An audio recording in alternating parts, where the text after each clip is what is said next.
오늘 하나님이 주시는 말씀 창세기 38장 27절에서 30절까지 말씀입니다. 창세기 38장 27절에서 30절까지 말씀 우리가 한 목소리로 봉독해 올리겠습니다. 함께 합니다. 임산하여 보니 쌍태라 해산할 때 손이 나오는지라 산파가 가로되 이는 먼저 나온 자라 하고 홍사를 가져 그 손에 메었더니 그 손을 도로 들이며 그 형제가 나오는지라 산파가 가로되 내가 어찌하여 터치고 나오느냐 한고로 그 이름을 베레스라 불렀고 그 형제 곧 손에 홍사 있는 자가 뒤에 나오니 그 이름을 세라라 불렀더라. 아멘. 쌍둥이 아들이 태어났습니다. 보통 같으면 잔치를 벌려야 합니다. 그런데 지금 상황이 그렇지가 않습니다. 왜냐하면 이 쌍둥이가 시아버지하고 며느리 사이에서 태어났기 때문입니다. 아마 요즘 말로 표현하면 이렇게 얘기할 겁니다. 아들도 아닌 것이 손주도 아닌 것이 정말 혼동되는 헷갈리는 상황이 이루어졌습니다. 아마 이런 소식이 지금 나오면 해외 토픽이 될 겁니다. 그리고 SNS를 통해서 아주 유명한 사람이 될 겁니다. 조롱받는 유명한 사람이. 이런 소식들은 보통 세상의 태블로이드 같은데 나는 정말로 에이 설마 하는 그런 이야기일 겁니다. 그런데요, 이 일이 태블로이드 같은 그런 곳이 아닌 바로 성경에 기록되어져 있다는 사실입니다. 그것도 대충 기록해 놓은 것이 아니라 아주 디테일하게 자세하게 기록해 놓으셨습니다. 여러분, 이게 말이 됩니까? 시아버지하고 며느리 사이에서 아이가 그것도 2명이 태어났다는 사실, 그리고 그것을 성경이 기록해 놓고 있다는 사실을요. 여러분, 사람은 자기에 대해서 다른 사람에게 이야기할 때 또는 가족에 대해서 이야기할 때 혹 부끄럽거나 창피한 부분이 있으면 이야기하지 않거나 조금 꾸며서 이야기합니다. 부끄러운 이야기, 창피한 이야기를 숨기는 것이 보통 사람의 본능이기 때문에 그렇습니다. 어떨 때는 오히려 없는 이야기들을 덧붙여서 부끄럽고 창피한 이야기들을 감추는 바로 그런 것이 사람의 모습입니다. 2014년도에 북한에서 나온 북한 교과서에 김정은이 이야기가 적혀 있답니다. 김정은이 3살 때 총을 들고 아무도 가르쳐주지 않았는데 관역 10개를 1초 단위로 정확하게 모자에 탕탕탕탕탕탕 맞췄다. 교과서에 기록되어 있는 얘기를. 3살 때 자동차를 200km로 탱크를 혼자 운전하고 갔다. 뭐라고 얘기해야 돼? 이렇게 얘기하면은요, 대체. 여러분, 그래도 이거는 김일성에 대해서 얘기하는 거에 비하면 아무것도 아닙니다. 김일성의 얘기가 교과서에 기록되어 있는데 압록강을 건널 때 나뭇잎을 타고 건넜대요. 그 정도가 아닙니다. 솔방울을 들어서 일본인들과 싸울 때, 일본 제국주의와 싸울 때 솔방울을 가지고 슈루탄으로 만들어서 일본인들을 죽였다. 거의 그냥 이솝 이야기도 아니고 이 내용이. 사람들은요, 없는 이야기들도 만들어서 자기를 더 좋게 보이기 원하는 것이 바로 사람들의 모습입니다.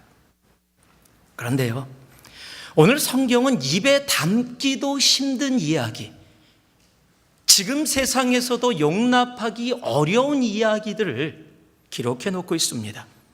더군다나 이 사람의 이야기가 그저 성경에 나오는 그냥 한번 지나갈 수 있는 사람의 이야기가 아닙니다. 바로 유다와 다말이 누구냐면 예수 그리스도의 조상입니다. 직통 조상이에요.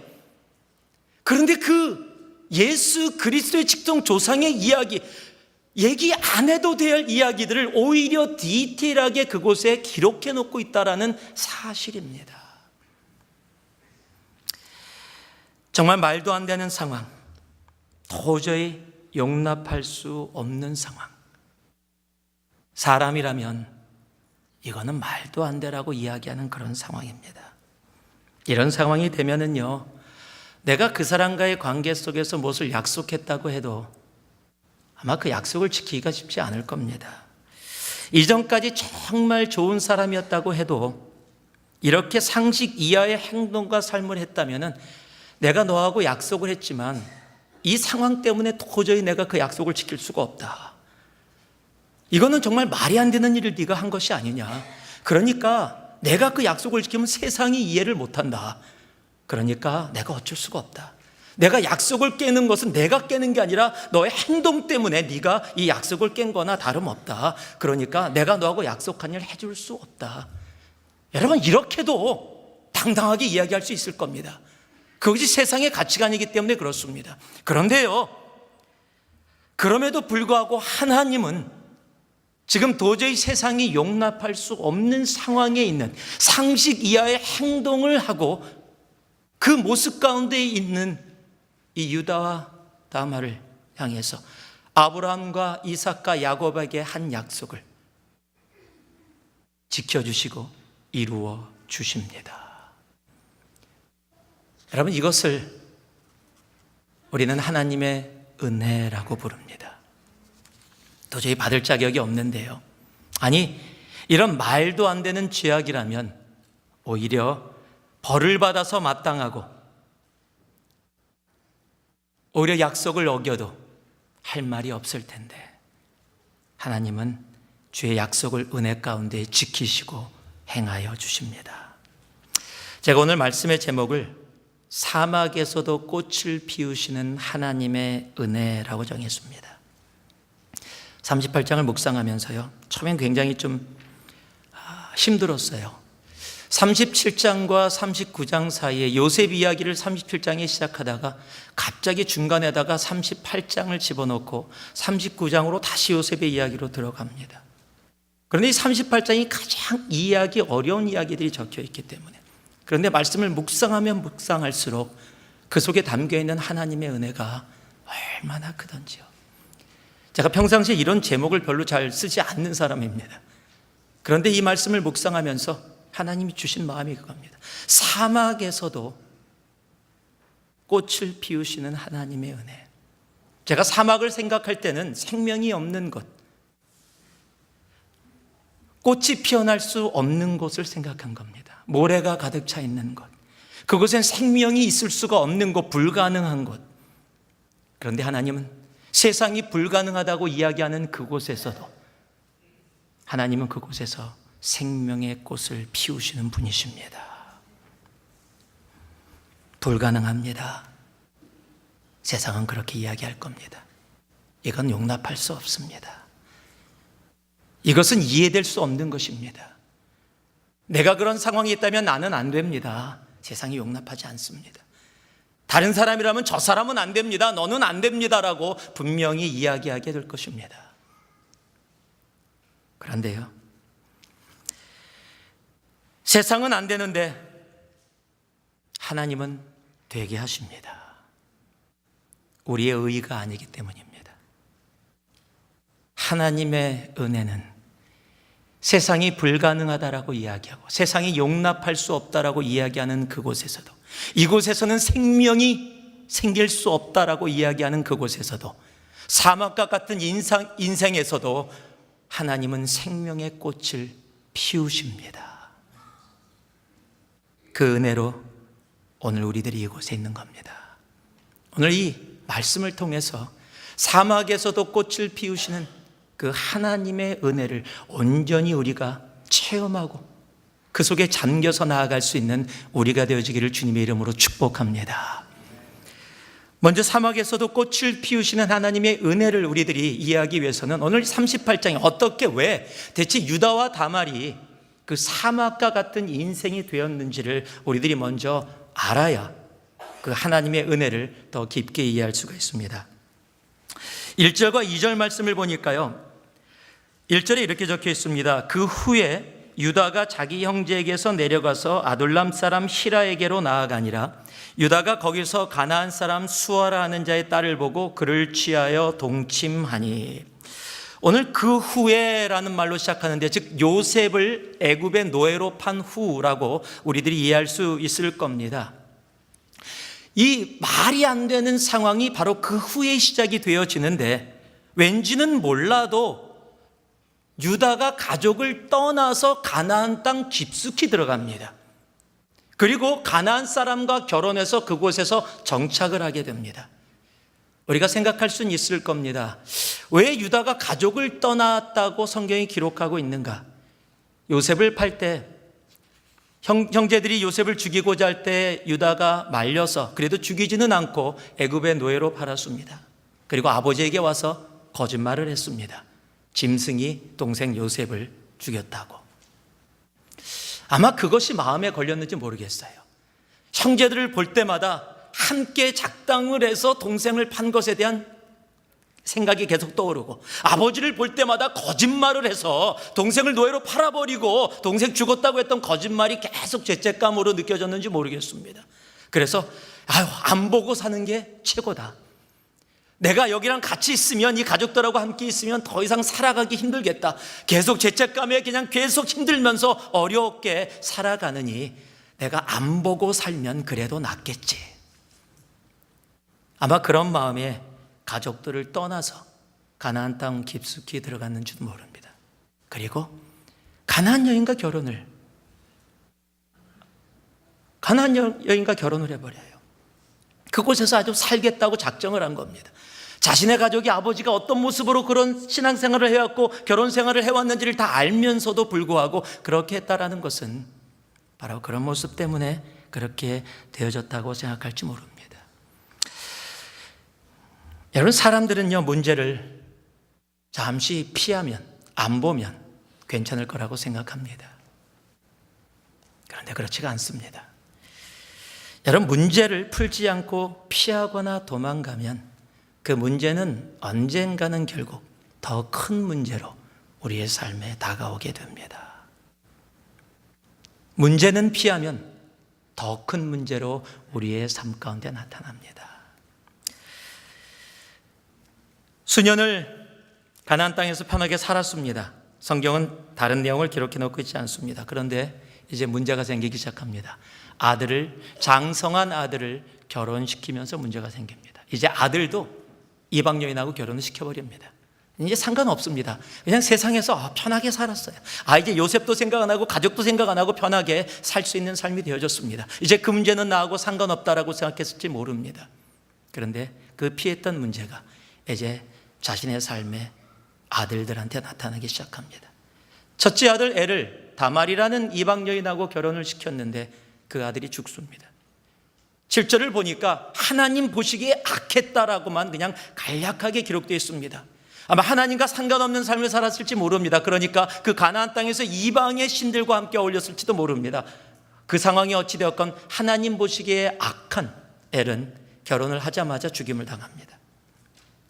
당시 문화 가운데 형이 죽으면 그 형수가 동생하고 결혼해서 형의 유산과 모든 가업을 잇게 하는 것이 당시의 문화입니다. 이것이 나중에 성경 안에도 들어와서 계대 결혼이라는 것으로 발전하게 됩니다. 민수기에 그것이 적혀 있고요. 우리가 잘 아는 룻기에도 바로 룻이 결혼하게 되어지는 이유가 바로 그런 과정 속에서 이루어집니다. 신약에 와서 사두개인들이 예수님에게 시험을 할 때도 바로 형이 죽고 동생이 죽고 또 죽고, 그런데 나중에 천국 가면 누가 아내고 누가 남편입니까? 라고 묻는 것이 바로 이 계대 결혼의 그런 모습들입니다.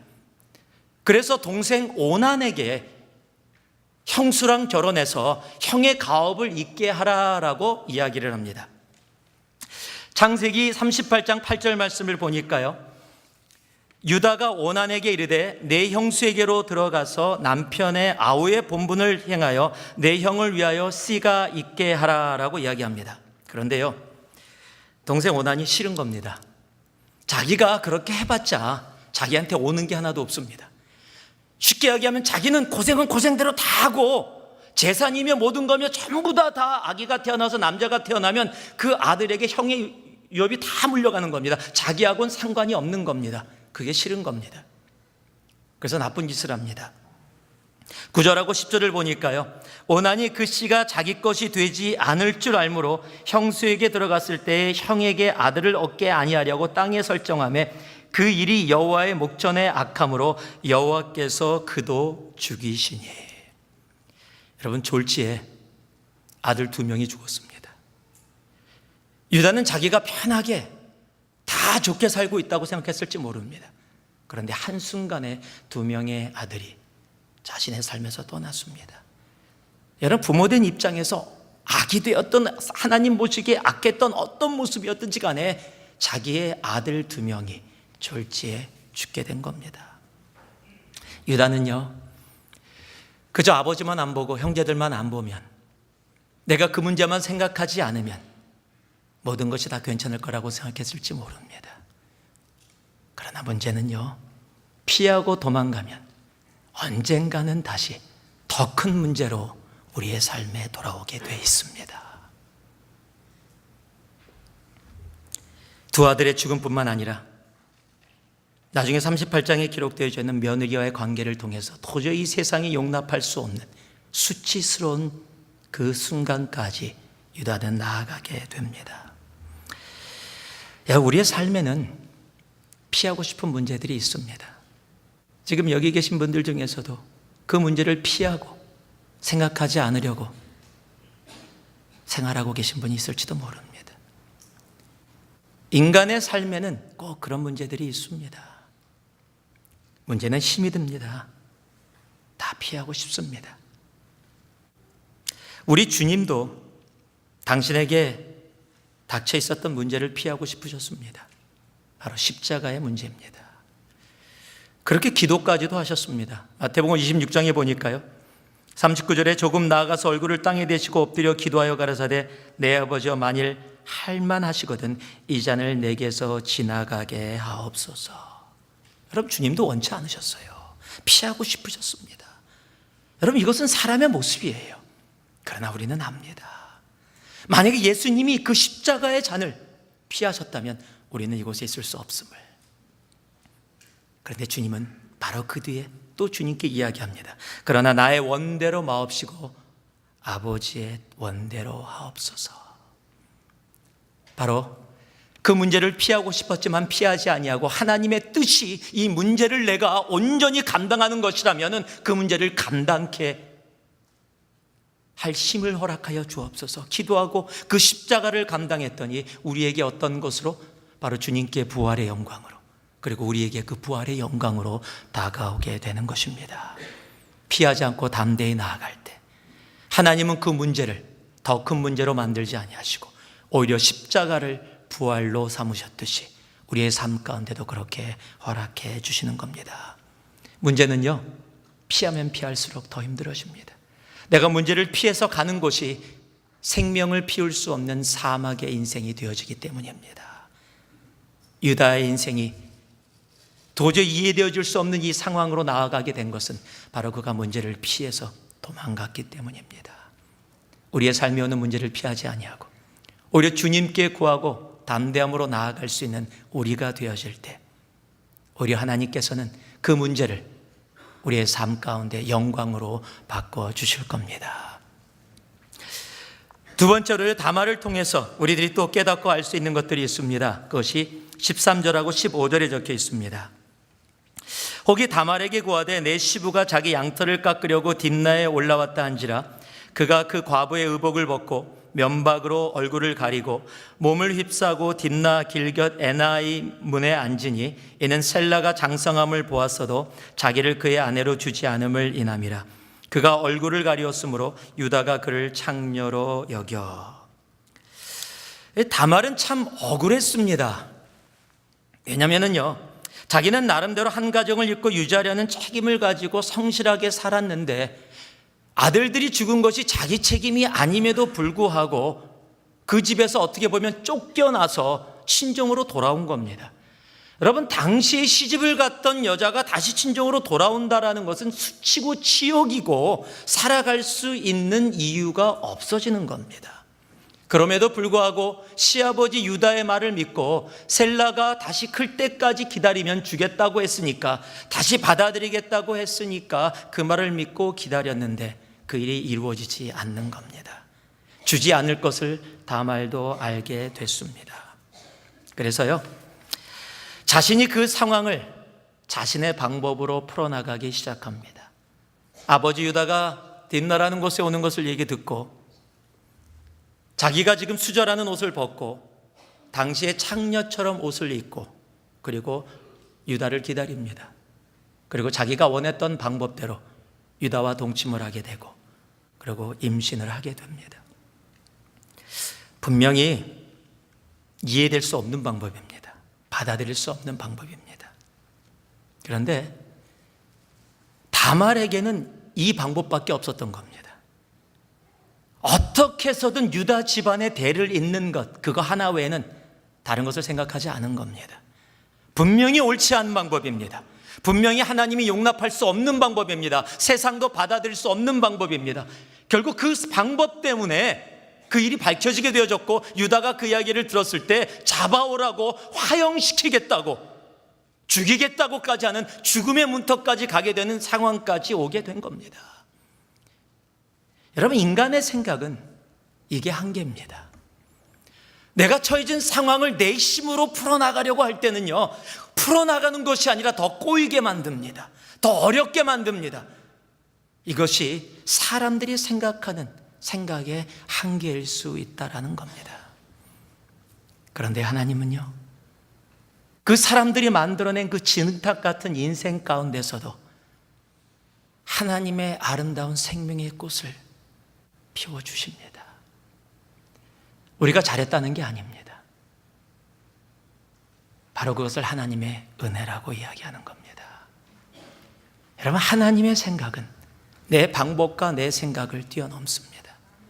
하나님의 은혜는 내가 아무리 생각을 많이 하고 정말 계획을 해갖고 어떤 일을 한다 할지라도 결국 그 끝은 이렇게 엉망을 만들어버리는 인생이 되어진다 할지라도, 여러분, 하나님의 생각은 우리의 생각을 뛰어넘고 하나님의 은혜는 우리의 뜻을 뛰어넘습니다.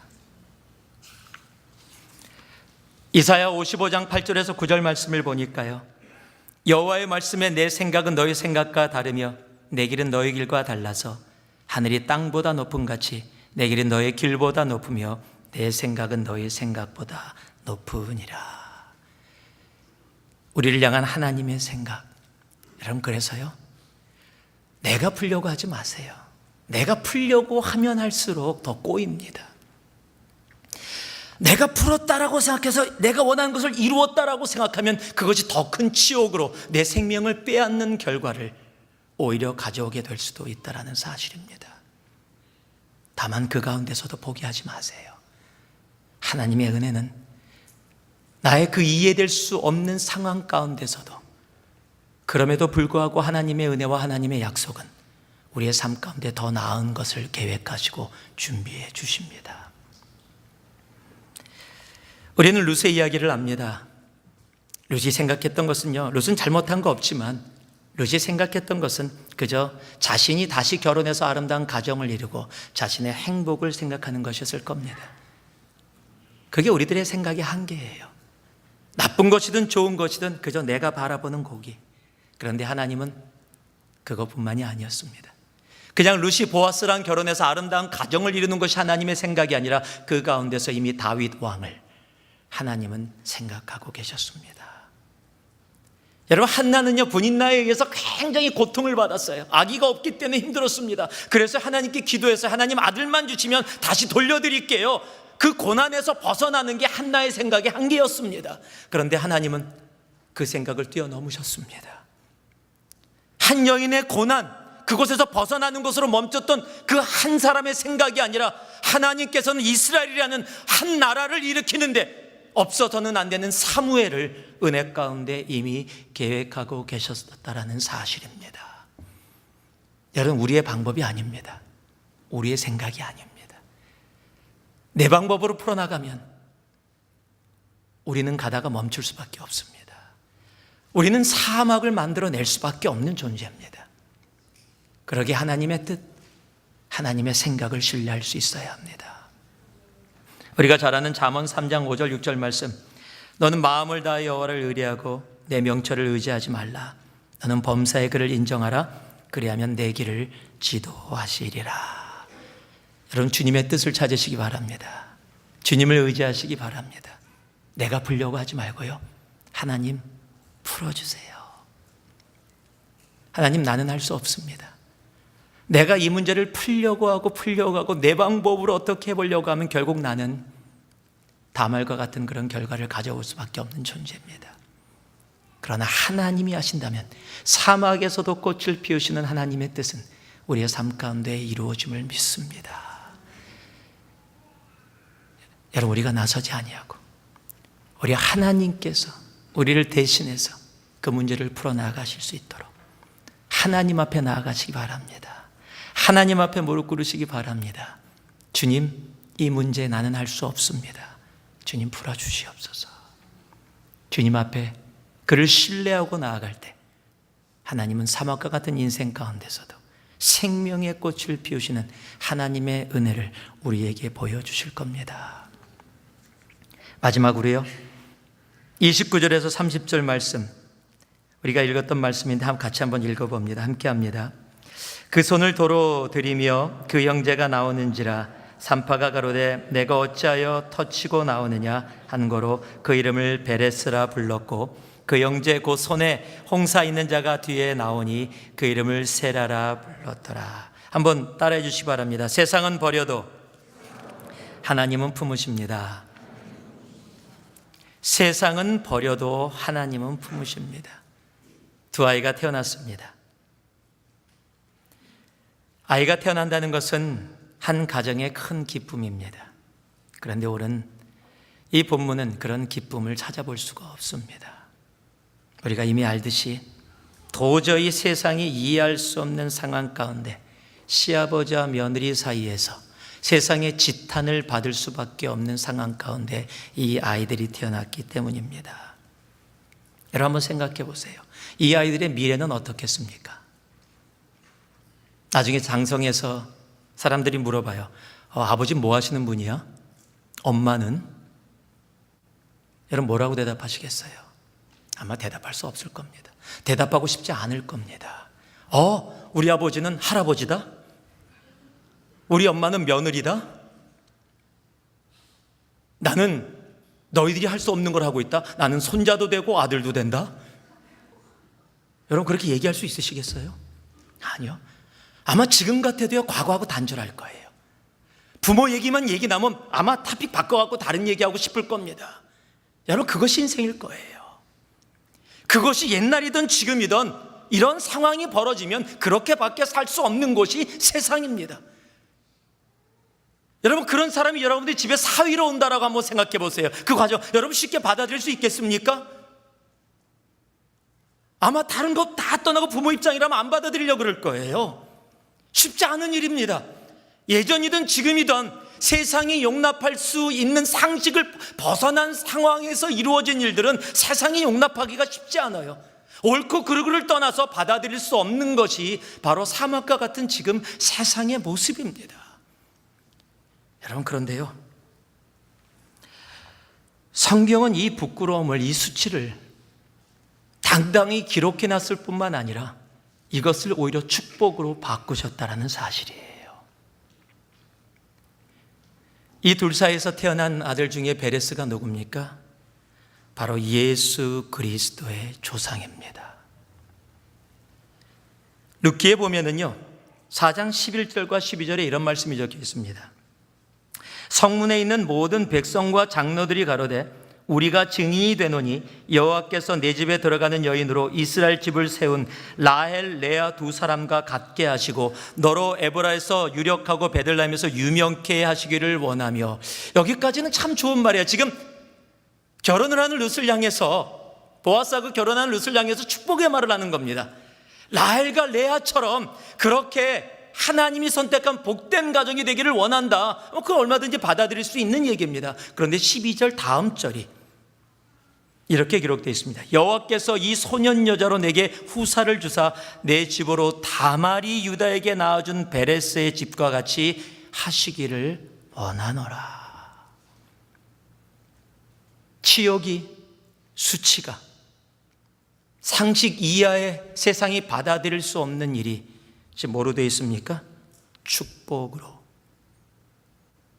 축복해주는 축복의 대명사가 되어지는 겁니다. 여러분, 세상은 받아들이지 못해도 하나님이 품으시면 세상은 수치라 그러고 치욕이라 하는 일들이 하나님 안에서 축복으로 변화됩니다. 그것만이 아닙니다. 룻기 4장 18절에서 22절을 보면은요, 다윗 왕의 이야기를 결론으로 룻기는 마무리를 합니다. 그런데 그 시작이 이렇게 되어 있습니다. 베레스의 세계는 이러하니라. 베레스는 헤스론을 낳고, 헤스론은 람을 낳고, 람은 암미나답을 낳고 쭉 내려오면서 살몬은 보아스를 낳았고, 보아스는 오벳을 낳았고, 오벳은 이새를 낳았고, 이새는 다윗을 낳았더라.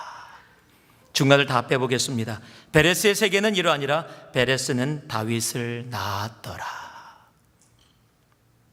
다윗 왕의 족보의 시작이, 세상이 용납할 수 없는 수치와 치욕 가운데 태어난 바로 그 아이 베레스라는 사실입니다.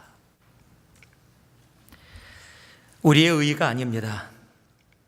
베레스가 잘나서 다윗의 조상, 다윗의 족보에 들어간 것이 아닙니다. 다시 말씀드립니다. 다 하나님의 은혜입니다. 여러분, 하나님의 은혜를 이해하려고 한다면 이해할 수 없습니다. 은혜는 이해되는 것이 아니라 받아들이는 겁니다. 그래도 이렇게 얘기하실 분이 계실 거예요. 그래도 그렇죠. 그거는 아니지 않습니까? 어떻게 시아버지하고 며느리하고 둘 사이에서 태어난 이런 일들을 용납하고 받아들이고 이런 수치와 치욕을 축복으로 만드는, 이거는 도저히 용납할 수 없습니다, 이렇게 얘기할지 모르겠습니다. 그럼 제가 한번 여러분들에게 이렇게 말씀드려 볼게요. 로마서 3장 23절에 보면 우리가 다 죄인 되었을 때, 모든 사람이 다 죄를 범하였음에 라고 기록하고 있어요. All have sinned. 우리가 죄인이었다라고 얘기합니다. 로마서 5장 8절 말씀 보면 우리가 다 죄인 되었을 때에 라고 기록하고 있습니다. 우린 죽을 수밖에 없는 존재였습니다. 우린 죄인입니다. 하나님께 가까이 갈 수 없는 존재였습니다. 하나님을 대적하고 있었습니다. 그런데 우리를 십자가의 사랑으로 용서하시고 하나님을 아바, 아버지라고 부를 수 있는 자녀를 삼아 주셨습니다. 여러분, 이것이 더 이해될 수 없는 겁니다. 죽을 수밖에 없었던 우리들을 받아주시고 영원한 죽음 가운데 존재할 수밖에 없는 우리를 주님의 자녀 삼아주시고 영원한 생명으로 옮겨주셨는데, 우리는 그곳에서 한 것이 하나도 없는데, 우리는 죄악 속에 있었기 때문에 죽을 수밖에 없는 존재였는데 우리를 살려주신 것은 당연한 거고, 그것은 내가 이렇게 했으니까 당연한 것이고, 유다와 다말의 삶은 수치고 치욕이니까 용납할 수 없는 것이라고 이야기한다면 그게 더 이해되어질 수 없는 이야기입니다. 우리가 영원한 생명으로 옮긴 것이 무엇입니까? 그게 은혜입니다. 하나님의 은혜 때문에 우리가 이곳에 있는 겁니다. 은혜가 아니라면 우리는 이곳에 있을 수 없는 존재입니다.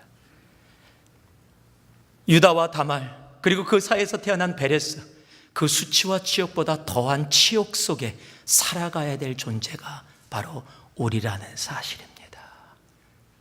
그럼에도 주님은 우리가 당해야 될 수치와 치욕을, 그 손가락질을 자신이 다 받으셨습니다. 그리고 십자가에서 피 한 방울 남기지 아니하시고 우리를 위해서 다 흘려주시고, 세상을 향해 하나님, 저들이 왜 이렇게 사는지 모릅니다. 저들의 죄를 용서하여 주시옵소서. 십자가의 사랑으로 은혜로 우리를 받아주셨습니다. 세상은 버려도 하나님은 받으십니다. 하나님은 사막과 같은 우리의 인생 가운데서도 생명을 꽃피울 수 없다라고 이야기하는 이 세상에서도 하나님은 생명의 꽃을 우리의 삶 가운데서 피워내십니다. 그 하나님의 은혜 때문에 우리들이 이곳에 있습니다. 우리가 잘 아는 누가복음 15장은 탕자의 이야기가 적혀 있습니다. 저는 탕자 얘기를 할 때마다 조금 과격하게 얘기합니다. 이런 놈은 죽어 마땅합니다. 세상이 얘기하는 호로 자식입니다. 저는 호로의 뜻은 모릅니다. 근데 나쁜 말이라는 건 압니다. 누구한테 이 호로 자식아 그러면 기분 좋을 사람 하나도 없을 겁니다. 왜 호로 자식인지 몰라도 하여튼 기분 나쁜 말이에요. 아주 굉장한 욕입니다. 그 탕자가 정말로 그런 사람이에요.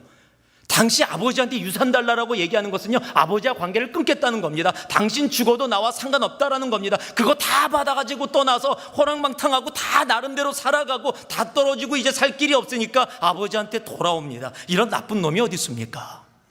아주 못된 놈이에요. 여러분, 이렇게 돌아온 동생이 형이 마땅치가 않습니다. 자기는 집에서 열심히 아버지 섬기며 살았는데 다 잃어버리고 나서 또 삐뚤삐뚤하고 돌아와요.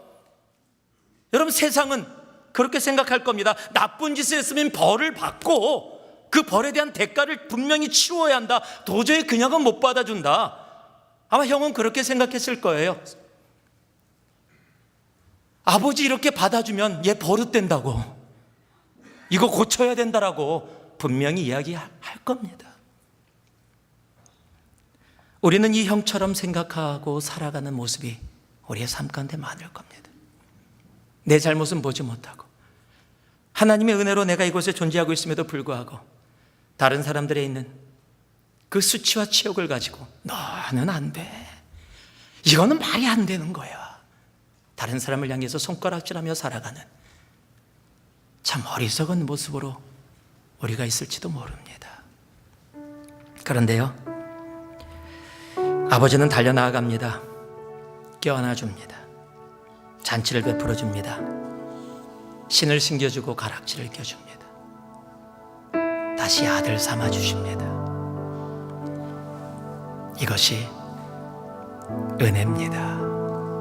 이게 은혜입니다. 우리의 의의가 아닙니다.